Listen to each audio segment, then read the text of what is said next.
Ukrainian officials say they've received the bodies of 1,200 soldiers from Russia, and it's part of an agreement reached earlier this month during talks in Turkey. Russian state media says it's handed back nearly 5,000 bodies overall, but Ukraine hasn't reciprocated. Ukraine's defense minister insists 4,812 bodies have been returned to Russia this week. Asad Beg has more from the Ukrainian capital, Kyiv. Russia has handed over 1,200 bodies of Ukrainians.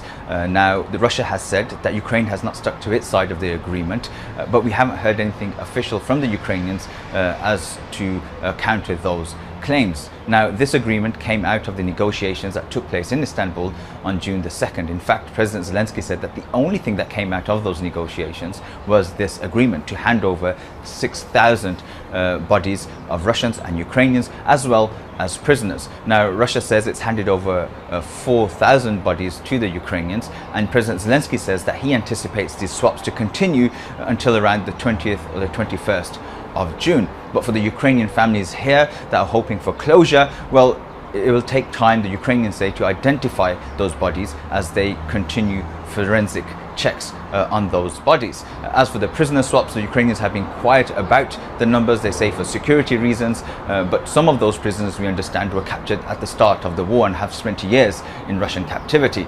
Elsewhere in the country, Ukraine says that they continue to shoot down Russian drones and missiles overnight, intercepting most of them, but also the Russians have been making small advances in the east of the country as well as Sumy, according to the Russians, although it's very difficult to independently verify those claims.